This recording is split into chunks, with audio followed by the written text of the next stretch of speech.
Olá, bom dia. Estamos iniciando agora a videoconferência de resultados do primeiro trimestre de 2025 da ENGIE Brasil Energia. Sou Adriana Wagner, gerente interina de Relações com Investidores da companhia, e gostaria de fazer alguns avisos antes de iniciarmos a videoconferência. Neste momento, as pessoas conectadas estão no modo ouvinte. Mais tarde, quando abrirmos a sessão de perguntas e respostas, os participantes poderão enviar seus questionamentos pela ferramenta de Q&A do Zoom. Cabe lembrar que essa videoconferência está sendo gravada. Disponibilizamos em nosso website www.enge.com.br/investidores os arquivos da apresentação e do release de resultados, além da ITR e demais documentos arquivados ontem na CVM, onde são divulgadas em detalhes as análises das demonstrações financeiras, dos resultados operacionais, indicadores ESG, avanços na implantação dos novos projetos, entre outros fatos relevantes do período. Antes de prosseguir, esclarecemos que eventuais declarações que possam ser feitas durante essa videoconferência relativas às perspectivas dos negócios da companhia devem ser tratadas como previsões, dependentes da conjuntura econômica do país, do desempenho e da regulamentação do setor elétrico, além de outras variáveis, e, portanto, estão sujeitas a mudanças. Lembramos que os jornalistas que desejarem fazer perguntas podem fazê-lo por e-mail, enviando-as à assessoria de imprensa da companhia. Para apresentar o desempenho da ENGIE no primeiro trimestre de 2025, está conosco hoje o senhor Eduardo Takamori, diretor financeiro de Relações com Investidores. Agora eu passo a palavra ao Takamori para iniciar a apresentação. Pode prosseguir. Bom dia a todos, é sempre um prazer estar com vocês para apresentar os resultados trimestrais da ENGIE Brasil Energia. No nosso slide aqui inicial, sempre fazemos os destaques do trimestre, e vale notar que nesse trimestre a gente conseguiu, quando comparado com o primeiro trimestre do ano passado, adicionar mais de 900 megawatts de capacidade instalada ao portfólio. Isso é um marco muito importante. Praticamente atingimos 10 gigawatts de capacidade instalada agora no final do primeiro trimestre, se incluirmos mais os aerogeradores e painéis solares que foram implementados depois ali do final do primeiro trimestre. Agora a gente está muito perto de 10 gigas. Isso faz com que a gente opere hoje um parque gerador de aproximadamente 11,6 gigawatts. De fato, uma capacidade muito impressionante e um portfólio bastante interessante também, muito equilibrado. Isso sem contar que a gente assinou no final do primeiro trimestre um contrato de aquisição de usinas hidrelétricas Santo Antônio de Jari e Cachoeira Caldeirão, como a gente já divulgou oportunamente em fato relevante, e que após o closing vão agregar mais 612 mega ao nosso portfólio, como comentei, após a conclusão.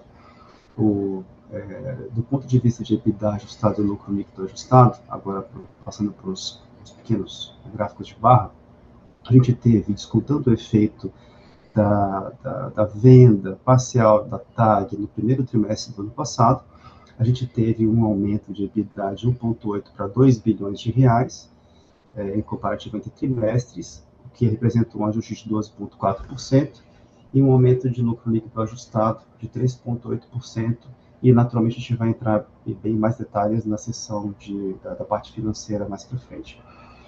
Por fim, a gente destaca aqui que foi aprovada na nossa última GO a distribuição de dividendos complementares ao exercício de 24 no valor de 715 milhões de reais, que equivale a 0,87 reais por ação. Vão ser negociadas ex-dividendos a partir de 7/5, ou seja, ontem, e o pagamento vai ser em 23 de dezembro. E o total de proventos do exercício de 2024 atingiu praticamente 1,9 bilhões, equivalente a 55% do lucro líquido distribuído em 2024. A gente vai comentar um pouquinho mais de detalhe também nos últimos slides da apresentação. Sobre indicadores ESG, tivemos mais uma melhoria de performance do ponto de vista de taxa de frequência, que inclui, vale lembrar, tanto colaboradores próprios quanto prestadores de serviços. Esse marco é particularmente importante nessa redução de 0,48 para 0,45, considerando que nós temos muitas frentes de implantação em paralelo. Como vocês sabem, a gente está finalizando as obras de Açu Sol e Açuruá, e também estamos no estágio já iniciando ali com mais intensidade Asa Branca agora. Né? Do ponto de vista de percentual de mulheres na força de trabalho e posições de liderança, a gente teve um avanço muito expressivo também em 12 meses, saindo da casa de 30% para 32%, quando a gente enxerga o percentual total de mulheres na companhia, e saindo de 28% para 34%, quando a gente faz o recorte específico de percentual de mulheres em posições de liderança. Um grande avanço rumo à equidade. E nos gráficos da parte inferior do slide, do ponto de vista de investimentos e responsabilidade social, mantivemos o mesmo nível, mesmo com o menor nível de recursos incentivados no período, e mantivemos um bom nível de pessoas engajadas, que a gente monitora pelo programa de relacionamento com a comunidade, que chama Conexão. 13 mil pessoas identificadas aqui. E, por fim, nesse slide de indicadores de ESG, a gente comemora o 20º ano consecutivo de participação da Engie Brasil Energia no ISE, o Índice de Sustentabilidade Empresarial, e numa posição de destaque. Né? A gente atingiu o 4º lugar geral entre 82 empresas selecionadas aqui. Grande orgulho e parabéns a todo o time, mostra que a gente está no caminho certo, sempre avançando nas nossas práticas. Para os destaques operacionais, aqui tem um efeito muito interessante, começo pelo gráfico da esquerda, que mostra o nosso portfólio total, produção bruta de energia. A gente mede em megawatts médios, saindo de 6,4 gigawatts médios, né, para 5,4... Vou tentar ajustar o meu microfone aqui.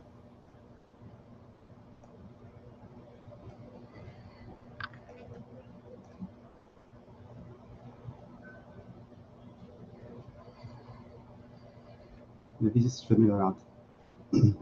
Saindo de 6,4 gigawatts médios para 5,4, é uma redução significativa, mas isso se deu principalmente pela redução da contribuição das hidrelétricas. Como você deve se lembrar, o começo do ano passado, aqui no sul do Brasil, foi traumático, teve uma chuva muito expressiva, né, várias regiões alagadas. Isso fez com que, de fato, a normalização dessas afluências e da geração aqui no sul do país tenha justificado uma parte expressiva dessa redução de geração hidrelétrica.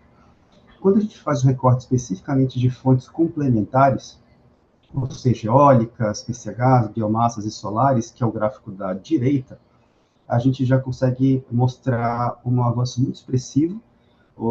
Dobramos a geração de fontes complementares nesse primeiro trimestre, e se a gente observar mais em detalhe, tivemos tanto melhoria das performances das usinas operacionais, que são as usinas que não têm a bordinha preta na barra da direita. Então, a eólica saiu de 421 megawatts médios para 516, as solares também saíram de 50 para 53, e na barrinha da direita você mostra o efeito da inclusão de novos empreendimentos, e tanto do ponto de vista de M&A quanto do ponto de vista de crescimento orgânico também, que ingressaram ao longo do primeiro trimestre do ano passado. Notem que no primeiro trimestre, essa contribuição adicional foi basicamente da contribuição de Aço-Sol, crescimento orgânico. Lembrando que o closing de Atlas foi só no final do mês, né? Foi só em meados de março do ano passado. Então, nem considera a contribuição total aqui no trimestre dos ativos da Atlas. Então, crescimento muito expressivo, mostra que finalmente a gente está encerrando, começando a dar frutos os empreendimentos que a gente está investindo nos últimos anos. A gente está entrando em operação comercial e dando frutos. No próximo slide, a gente entra num dos temas mais importantes do setor no momento, curtailment. Também todos sabemos que esse primeiro trimestre do ano foi emblemático, ele resultou em níveis de curtailment muito expressivos. Ali na tabela direita inferior do slide, mostramos o curtailment total sofrido pela Engie, que representou 19%, isso é muitas vezes acima do que aconteceu mesmo no período do ano passado, mas naturalmente temos dois fatores principais que levaram a esse aumento de curtailment. O primeiro deles foi a indisponibilidade prolongada, 22 dias de indisponibilidade de uma linha de transmissão crítica na região norte do país. E isso, boa parte dela, ou integralmente, ela vai ser passível de ressarcimento, então isso deve acontecer ainda esse ano, né, do ponto de vista de registro para o nosso resultado. E o segundo fator foram ventos muito acima do esperado nesse trimestre, que fizeram que praticamente todo esse vento acima do esperado tenha sido vertido. Infelizmente, o sistema não teve capacidade de escoar esse vento adicional, convertê-lo em energia para escoar o centro de carga, predominantemente no sul-sudeste do país, sul-sudeste centro-oeste. Então, apesar de ter tido esse custeio muito elevado, que mancha de fato essa percentual, né, o valor numérico de curtailment aqui, ele, de certa forma, ele foi absorvido em boa parte, tanto do ponto de vista do ressarcimento, quanto de uma geração que a gente não esperava, sequer esperava. Né? Então, administrável. E, além disso, para a Engie Brasil Energia, a geração eólica e solar, que poderia ter gerado 1.191 mega, que já é o gráfico de cima aqui, e geramos apenas 965, quando você coloca isso do ponto de vista da geração total, esse percentual que daria 19% que dá 19% de curtailment da geração eólica e solar, representa cerca de 4% de corte da nossa geração esperada total, quando você inclui hidrelétricas. Então, você vê que o benefício de ter um portfólio diversificado, heterogêneo, entre muitas fontes diferentes, e que permite esse reequilíbrio físico entre fontes e regiões também. Na próxima sessão, apresentamos a estratégia de comercialização de energia. Aqui, eu destacaria 3 elementos desse slide. Os números maiores na parte inferior do slide mostram uma evolução muito expressiva no número de clientes livres e unidades consumidoras. Chegamos passamos o patamar de 1.800 clientes livres aqui, com muita alegria, né? Então mostra que a nossa estratégia comercial tem sido muito profícua. E também atingimos 3.790 unidades consumidoras atendidas, um aumento de mais de 3% em relação ao mesmo período de 24.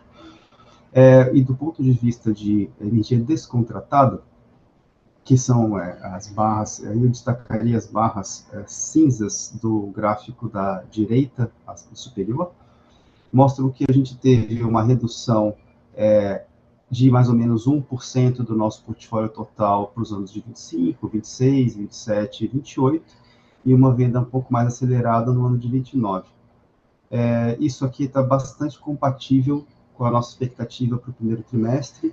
Vocês devem lembrar que no ano passado, em alguns trimestres, a gente voluntariamente acelerou o processo de venda de energia em função das oportunidades que a gente se deparou. E nesse trimestre, em função de diversos elementos aqui, a gente imaginava que a gente estaria nesse nível de venda aqui mesmo. Tá? E notem que a gente teve também um crescimento muito expressivo de preços, tivemos descolamento de preço de supermercado, então isso tudo também contribuiu para que a gente tivesse esse nível de vendas aqui no trimestre. Adri, na parte de expansão, passo para você. Olá, obrigada, Taka. Bom dia a todos. Seguindo agora, então, aqui na seção de expansão, no slide 13, que traz um update dos projetos que temos em implantação no momento. O primeiro projeto que a gente atualiza o status aqui é o Conjunto Eólico Serra do Assuruá. Nós atingimos aqui um avanço físico global de 99% nas obras ao final do primeiro trimestre de 25 e recentemente, agora no final do mês de abril, a montagem eletromecânica de todos os 188 aerogeradores foi concluída. E considerando a posição mais recente ali no gráfico, até ontem, a gente já atingiu 155 aerogeradores em operação comercial e o restante de 33 em testes, estando aí com o parque já todo operacional, seja ele em operação comercial ou em teste. Passando para o próximo slide, que é o conjunto fotovoltaico Açu-Sol, que é um projeto igualmente bastante grande, com quase 900 megawatts pico de capacidade instalada, e que tem avançado aí também conforme o cronograma e com as atividades de implantação, atingindo 93% no primeiro trimestre de 2025. A gente tem até o momento 4 das 16 usinas em operação comercial e outras 6 que estão em testes. E aqui a previsão continua de operação integral até o final desse ano, e a gente vai seguir acompanhando e atualizando o status, o progresso desse projeto ao longo dos próximos trimestres. Saindo um pouquinho agora dos dois projetos que a gente tem na área de geração e passando para os projetos na área de transmissão, o primeiro deles, que está num estágio mais avançado, que é o Asa Branca Transmissora de Energia. Esse foi um projeto que nós tivemos sucesso no leilão de transmissão lá em 2023. A implantação aqui prossegue, como a gente já havia informado no trimestre anterior, com as atividades voltadas para a parte de obras civis e montagem das estruturas metálicas nos primeiros trechos da obra. Então, da mesma forma aqui, a gente vai seguir atualizando vocês nos próximos trimestres com relação ao avanço de Asa Branca. O próximo projeto de transmissão, que é a Graúna, esse foi arrematado no leilão em setembro do ano passado. Ele está num estágio, portanto, mais inicial de implantação, e o destaque aqui no primeiro trimestre de 2025 foi a assinatura dos principais contratos de fornecimento e execução. Então, em relação à Asa Branca, está no estágio mais avançado, ele é mais recente, e da mesma forma a gente vai seguir atualizando o status da implantação dele nos próximos trimestres.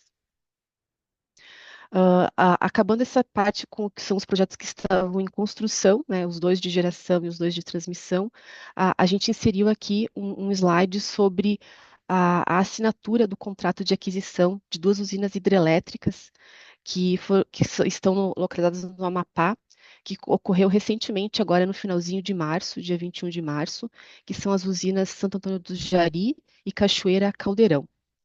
Ambas são ativos que estão 100% operacionais, com contratos de longo prazo no ACR, e que irão adicionar aí 612 megawatts de capacidade instalada ao nosso portfólio, assim que tiver o closing da operação, que é esperada para os próximos meses.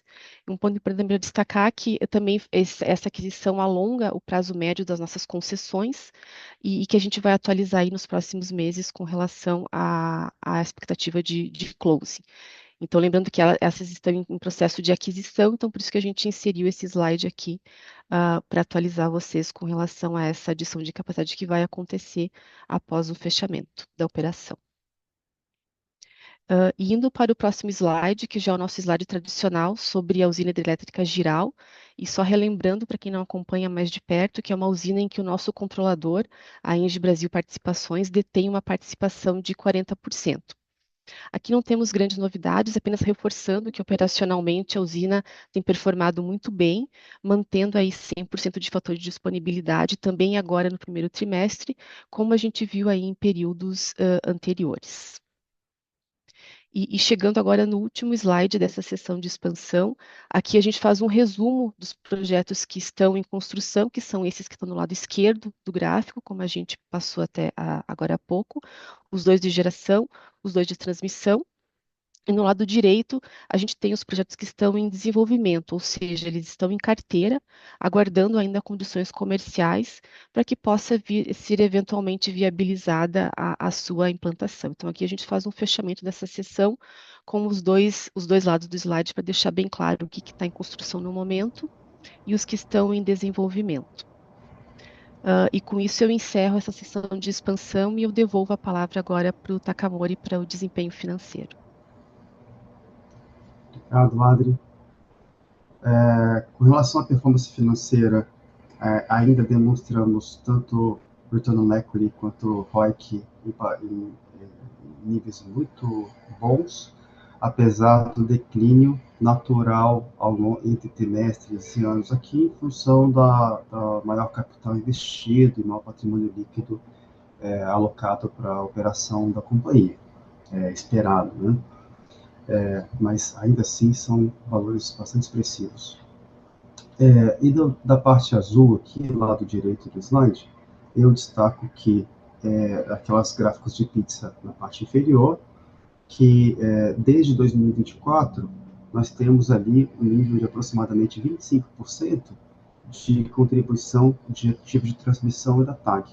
Lembrando também que a gente começou a fazer esses investimentos por volta de 2016, 2017, foi o nosso primeiro sucesso de transmissão, depois adquirimos uma participação na TAG, e hoje isso representa uma contribuição de cerca de 25% do nosso EBITDA ajustado, mesmo após a venda parcial da nossa participação na TAG. No slide seguinte, damos um pouco mais de cor aqui para a receita operacional líquida. Nossa ROL aumentou de 2,6 para 3 bilhões de reais, um aumento de 15,5%. Naturalmente, a contribuição da geração ela é a mais expressiva, né? A gente tem o DNA de geração aqui na Engie Brasil Energia, e que ficou aproximadamente no mesmo nível, saiu de 2,25 bi para 2,27 bi, manteve-se praticamente o mesmo patamar. E a contribuição da transmissão, sim, essa aumentou expressivamente, aumentou de 300 para aproximadamente 700 milhões de reais, essa variação de 390 milhões de reais, que é aquele build-up verde, principalmente em função do aumento da receita de construção. Lembrando que esse é um efeito da prática contábil que a gente realiza. Como maiores elementos aqui de variação da parte de geração, temos os 129 milhões aqui, basicamente em função do aumento da receita de vendas, do volume de vendas, e preço médio também em linha com o ano passado. Apesar de uma pequena redução do preço médio, ele ainda é um preço médio bastante elevado.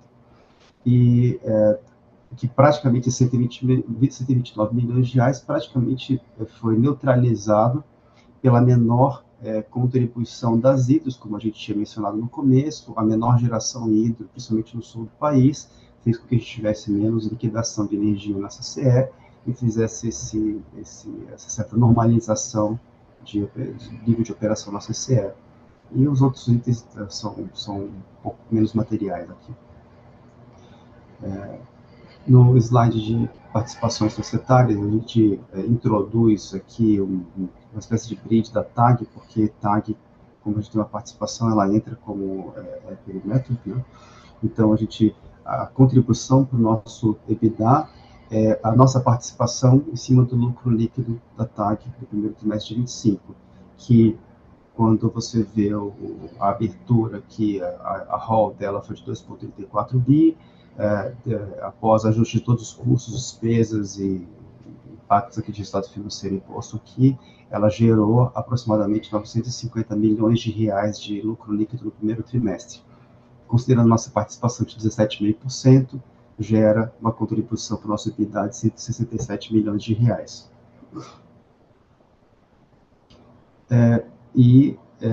Isso aqui, basicamente, é aquela pequena barra, um filetinho azul claro de 5 milhões de reais, ou seja, 167 milhões de reais, praticamente foi o mesmo nível observado no primeiro trimestre do ano passado. Aqui, agora voltando para o macro desse slide, como a gente sempre faz, a gente parte do EBITDA absoluto, né, sem ajuste nenhum entre períodos, a gente vale fazer os primeiros ajustes de elementos não recorrentes. A gente teve um elemento não recorrente muito importante no começo do ano passado, que foi a conclusão da alienação parcial da TAG. Quando fazemos esse ajuste de 1,35 bi, começamos a observar um ponto de partida mais recorrente, operacional, né? A gente então sai de 1,8 bi e chegamos a 2 bi no ano. Mas, naturalmente, isso tem um efeito muito expressivo dos efeitos de IFRS, basicamente em função do aumento lá das concessões lá de Jaguara e Miranda, e também da margem do processo de construção de Asa Branca. Então, quando a gente tira esses efeitos também não caixa provocados pelo FRS, entramos nas barras centrais e que mostram uma evolução do nosso EBITDA de 1,67 bi, 1,68 bi para 1,8 bi. Basicamente, a gente teve uma performance operacional que contribuiu com 308 milhões, comparativamente com o primeiro trimestre do ano passado. Esses 308 milhões, basicamente, é uma combinação de preço e volume, e também dos ativos existentes, e uma menor quantidade de compra de energia, uma vez que a gente coloca novos empreendimentos em operação comercial, naturalmente a gente precisa comprar menos energia. Então, o efeito combinado disso tudo é uma melhoria de 308 milhões de reais de EBITDA da parte de geração.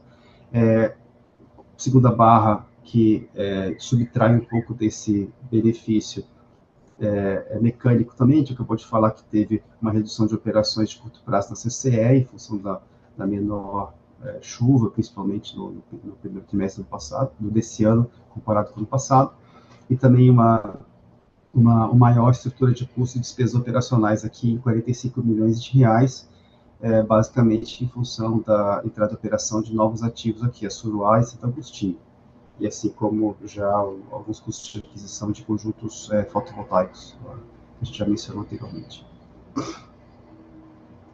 Saindo do EBITDA e indo para o lucro líquido, também é necessário fazer esse expurgo do efeito não recorrente, do efeito líquido, do lucro líquido da venda parcial da TAG no começo do ano passado. E quando a gente tira esses 891 milhões de reais de lucro líquido da venda, saímos de um ponto de partida de 793 milhões de reais e atingimos 823 milhões de reais. Vejam que, apesar de termos um EBITDA ajustado 225 milhões de reais superior ao do primeiro trimestre do ano passado, nós tivemos dois elementos que, de certa forma, reverteram esse resultado mais operacional e interessante. Tivemos um resultado financeiro líquido 98 milhões de reais acima do ano passado, ou seja, mais caro, né? Isso basicamente porque tivemos uma menor receita financeira observada no primeiro trimestre desse ano. Apesar da nossa posição de caixa ser bastante parecida ao final do trimestre, isso aí basicamente foi porque a gente colocou para dentro do caixa uma emissão de debêntures que foi só no final do trimestre. Então, a gente não conseguiu perceber a remuneração do caixa durante todo o período, né? Não é só multiplicar nossa posição de caixa no final do trimestre e o custo e a Selic, né? Então, basicamente, esses 98 milhões de reais é justificado principalmente por essa menor receita financeira, e também, adicionalmente, pelo maior custo de concessões a pagar, a variação monetária de concessões a pagar. Isso quer dizer concessões da OBP, né, variação monetária do bem público. E aqui o segundo elemento de destaque aqui, que reverteu parte do ganho do EBITDA, é a depreciação e amortização. Como vocês sabem, a gente colocou em operação comercial muitos ativos, uma base de ativos não depreciada muito importante, e que, a partir de agora, muda o nosso nível de depreciação, e a gente já começa a perceber aqui um aumento de 77 milhões de reais de depreciação e amortização quando comparado com o primeiro trimestre do ano passado. E, mecanicamente, quando a gente teve um melhor resultado, pagamos mais impostos também aqui. Nenhuma nota específica sobre isso. Com relação a endividamento, agora mostramos tanto uma evolução aqui da dívida bruta, saltamos de 24,4 bi no final do ano passado para 26,6 bi, então tivemos uma maior alavancagem do ponto de vista de dívida total, saindo de 3,3 para 3,5 vezes total debt EBITDA, dívida total EBITDA, ajustado. Mas quando a gente exclui caixa equivalentes, depósitos vinculados, chegamos a um nível de 20,67 bi de dívida líquida, e quando a gente compara com o nosso EBITDA, gera uma dívida líquida uma relação de dívida líquida e EBITDA de 2,7 vezes, ou seja, exatamente o mesmo nível que observamos no final do primeiro trimestre. Desculpa, o mesmo nível que observamos ao final do último trimestre do ano passado. Aqui a gente compara com o último e não com o começo do ano passado, né?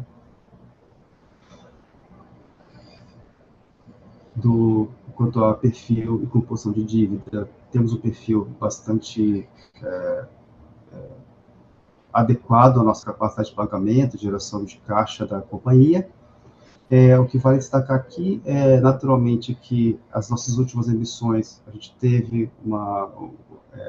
fez voluntariamente uma indexação mais voltada a CDI, em função do custo da dívida atrelada só a IPCA, e também para ficar um pouco mais compatível com a nossa posição de caixa que a gente carrega, tipicamente em momentos de expansão e implantação de novos projetos. A nossa compulsão de endividamento, que era predominantemente IPCA, quando vocês devem lembrar que isso chegou a 80%, talvez até um pouco mais que isso, agora está em 2/3 da dívida, 66%, e CDI agora com uma participação um pouco mais expressiva de 30%, e um pedaço remanescente de 4% de JLP. O custo nominal da dívida, agora observado no primeiro trimestre, ele está em 11,6%, o que equivale a IPCA mais 5,8%, ainda bastante abaixo do custo da NTNP.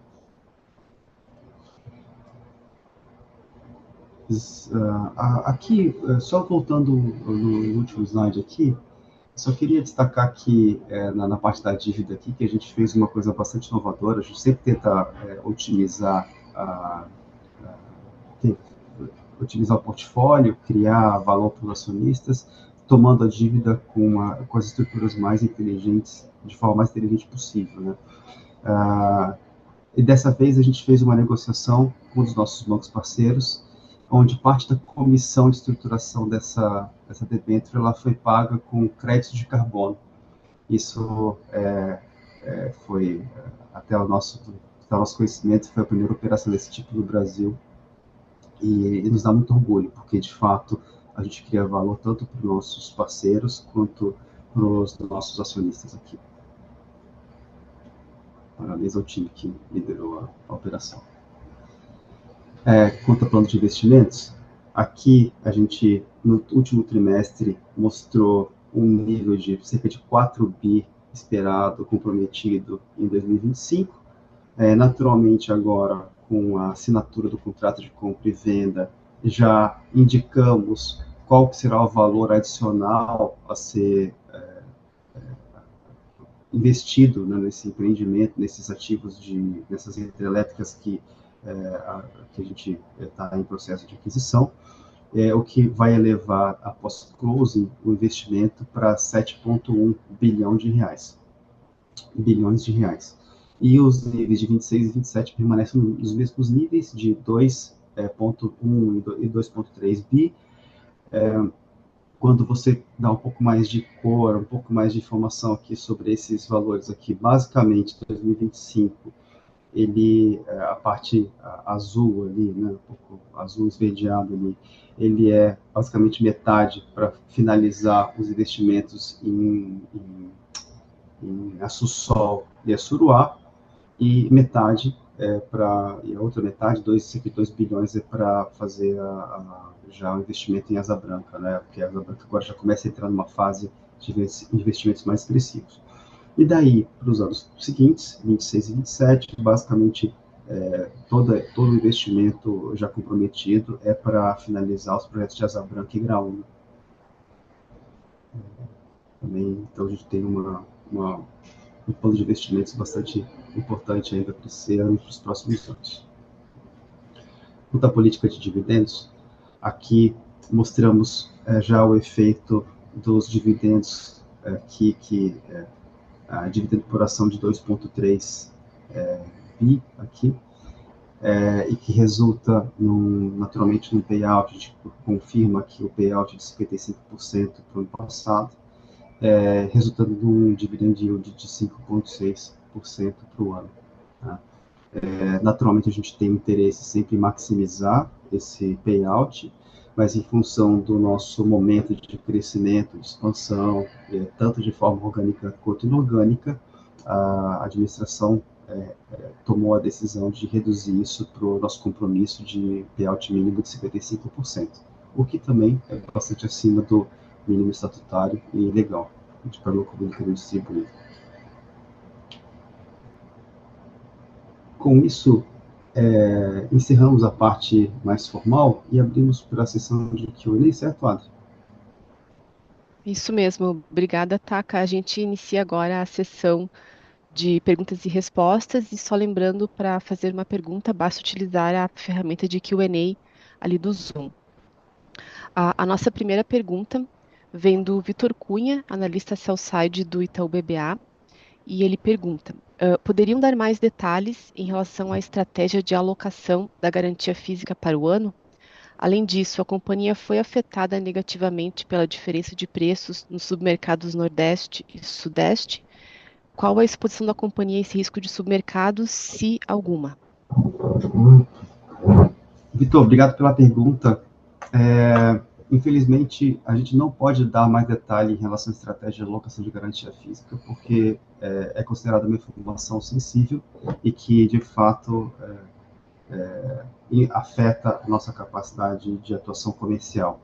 Mas o que a gente pode falar é que no primeiro trimestre do ano, onde foram observadas as maiores diferenças de preço entre supermercados, a Engie tinha uma exposição entre supermercados bastante limitada. Isso faz com que a gente tenha uma exposição mais importante no segundo semestre, naturalmente, pela sazonalização e pelo recurso efetivamente disponível em cada supermercado, a posição líquida em cada supermercado para a gente. Mas nesse primeiro trimestre o impacto foi bastante limitado para a gente, tá?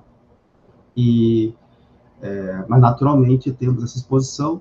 O que vale a pena destacar também é que esse descolamento de preço ele foi provocado por alguns elementos diferentes, né? Naturalmente a gente tem sistematicamente no segundo semestre uma enxurrada de geração de eólica que se superpõe com a solar, já que já está na base, e faz com que haja esses movimentos, esse descolamento naturalmente.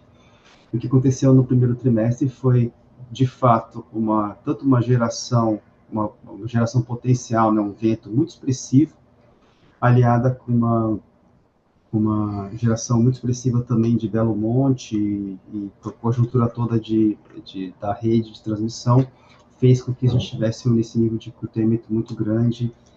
E teve esse outro elemento também, importante que vai destacar, que foi a nova configuração de aversão a risco dos modelos que formam o preço, né?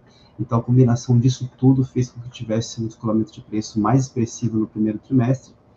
Hoje, com a conjuntura que a gente enxerga, não vemos um descolamento tão expressivo. Vai acontecer, mas ele já é bem menos intenso do que foi no primeiro trimestre, tá? Então, a gente entende que que o impacto do descolamento de preço seja talvez menor do que o impacto de curtailment, por exemplo. Então, ele é bastante administrável aqui pela companhia.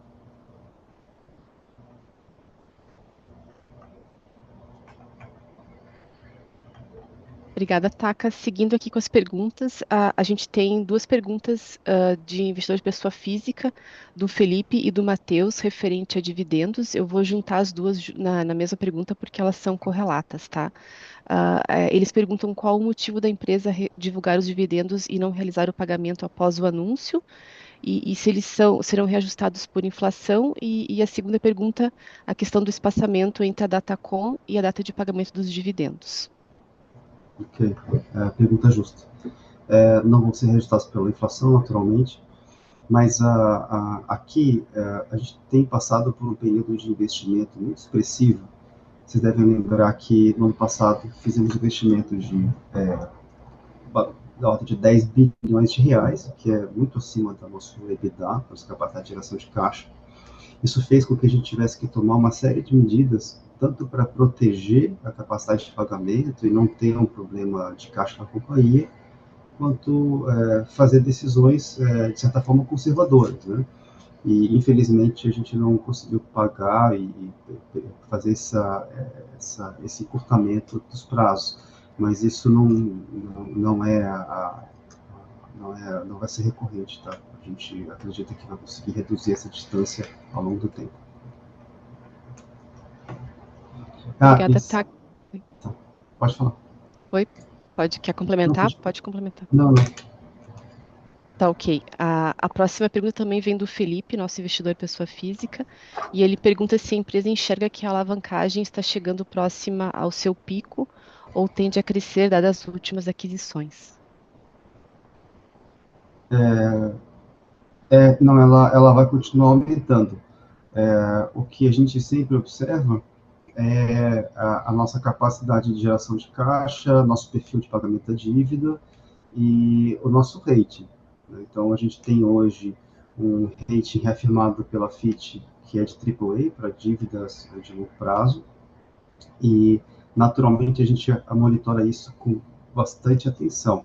E a gente pretende permanecer com esse rating de AAA, o que faz com que a gente consiga captar recursos de uma forma bastante competitiva e muito eficiente comparado com outros rates, né, rates inferiores. E esse nível de rate, para vocês terem uma referência, da ordem de 3,5 vezes. Então, até 3,5 vezes net debt to EBITDA é um nível aceitável de dívida. Eu não posso te precisar para qual nível que a gente vai nos próximos trimestres, porque isso seria uma espécie de guidance, a gente não dá esse tipo de referência, mas sim, ela tem uma tendência de crescer em função como você mesmo mencionou, dos novos investimentos que a gente tem feito. Ok, obrigada, Taka. A próxima pergunta vem do Daniel Travitsky, analista do sell-side do Safra, e ele pergunta se poderíamos dar um pouco mais de cor sobre a expectativa da companhia sobre a resolução do tema de curtailment. Quando esperam que os níveis de curtailment sejam reduzidos e qual seria um nível de curtailment recorrente razoável para frente? E sobre ressarcimentos, quando esperam que recebam efetivamente os ressarcimentos e qual o processo para isso? Puxa, a gente precisaria ter uma espécie de bola de cristal aqui, a gente não conseguiu desenvolver, a gente está trabalhando para isso, Daniel, mas a gente não conseguiu ainda. E a parte que a gente tem uma boa visibilidade, muitas vezes, é um pouco sensível também de compartilhar. O que eu posso falar sobre isso? Curtailment é um tema que veio para ficar, ele acontece em todos os países que têm uma penetração significativa de fontes intermitentes, e no Brasil a gente sabe que tomou uma série de decisões aqui que geraram essa sobreoferta e era uma certa tragédia anunciada. O que acontece é que a transmissão ela não acompanha a mesma velocidade de expansão dessas fontes, o que faz com que, de fato, esse nível de curtailment só seja significativamente reduzido, o curtailment provocado pela ausência de linhas, né, restrições de transmissão, só seja reduzido significativamente quando entrar o linhão Graça-Aranha. Isso a gente imagina que vai acontecer entre 2029 e 2030. Então, é esperado que a gente tenha níveis de curtailment elevados por mais 3, 4 anos. Tá? Então, seria irresponsável da nossa parte achar que a coisa vai se resolver sem ter fisicamente condições disso acontecer. Isso do ponto de vista físico. O outro elemento físico que tem acontecido é que, naturalmente, o nível de curtailment depende tanto da penetração de fontes renováveis, né, eólica e solar na região, combinação de água que vem dos projetos estruturantes, mas também da forma de aversão a risco que se opera a rede de transmissão. Então, a gente sabe que tem determinados critérios de N-1, N-2 para os troncos, e aparentemente há um esforço bastante grande do operador e do governo, de todos os agentes, para encontrar formas de aumentar a capacidade de transporte de energia pelas linhas de transmissão.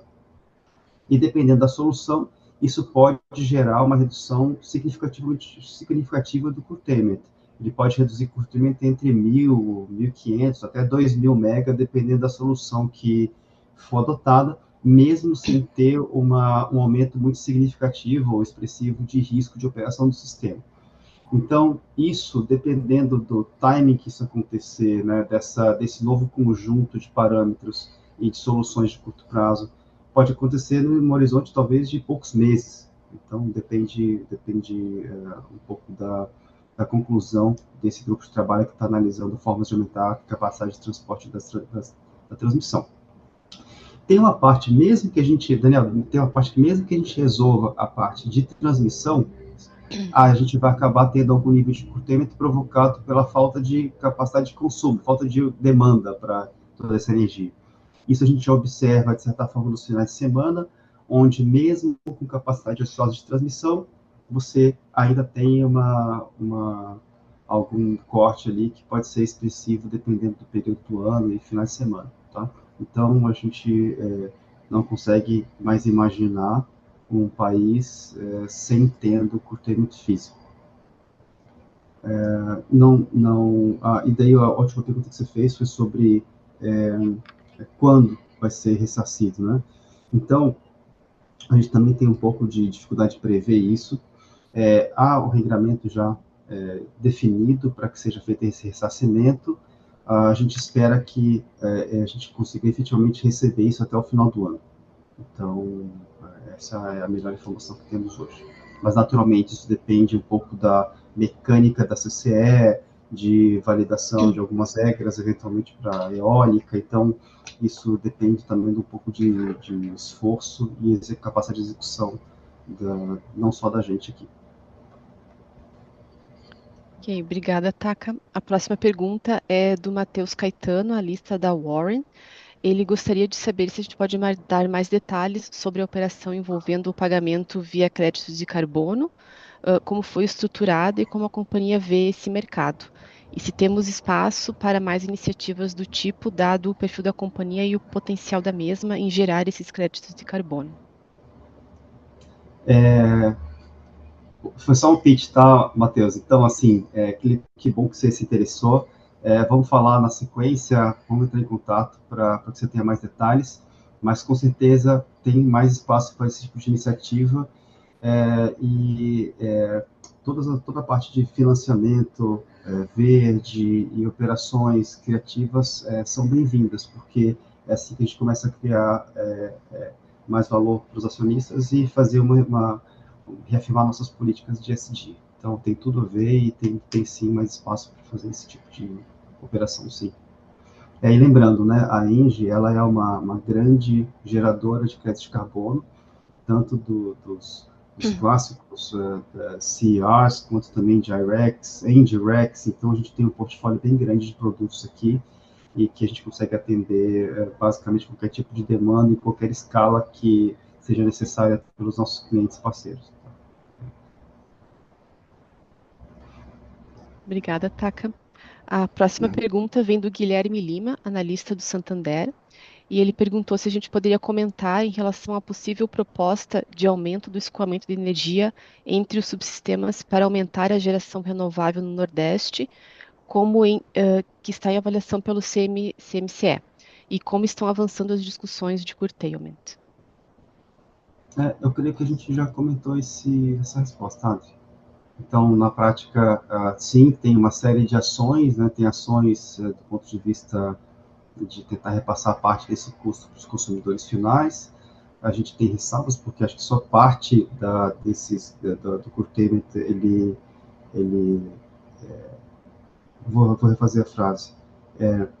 O curtailment ele é provocado tanto por uma evolução natural do mercado, então parte disso a gente, como agente de geração, tem que assumir o risco, mas tem uma série de efeitos do curtailment, que seja por aversão a risco da operação do sistema, seja pelo atraso da entrada de linha de operação, então tem indisponibilidade de curto prazo de distribuição.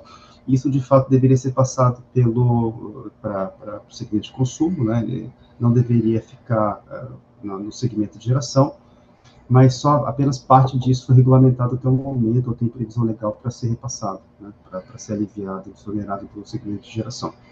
Então, tem esse lado que é um pouco mais regulatório, mas também tem um lado de otimização do sistema e das regras de sistemas especiais de proteção. Então, tem uma série de ações que podem ser tomadas para até mesmo reduzir o critério de aversão a risco, né, operar em N-1, interligação, que seria muito mais extremo, mas que já foi feito no passado. Então, tem uma série de conjuntos também de decisões operativas que, com um esforço coletivo, a gente poderia reduzir, sim, o curtailment dos agentes.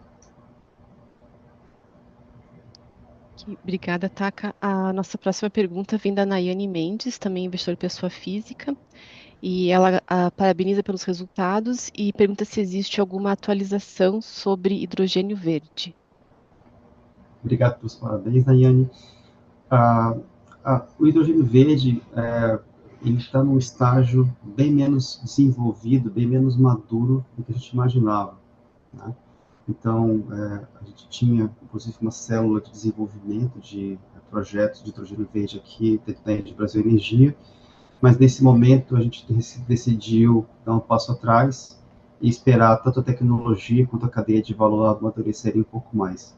No final das contas, a gente tinha tanto o problema da cadeia de valor quanto do off-taker, né? Quem queria de fato comprar hidrogênio verde, pagar a diferença de preço entre o hidrogênio verde e o convencional, né? E a gente estava com dificuldade de fazer o negócio ficar de pé, né? Então, fazer a viabilidade econômica desse tipo de projeto. Mas a gente não desistiu. A Engie, globalmente, ainda faz algum esforço. Se não me engano, a gente tem 2 projetos em implantação no mundo, em desenvolvimento ou estágio avançado.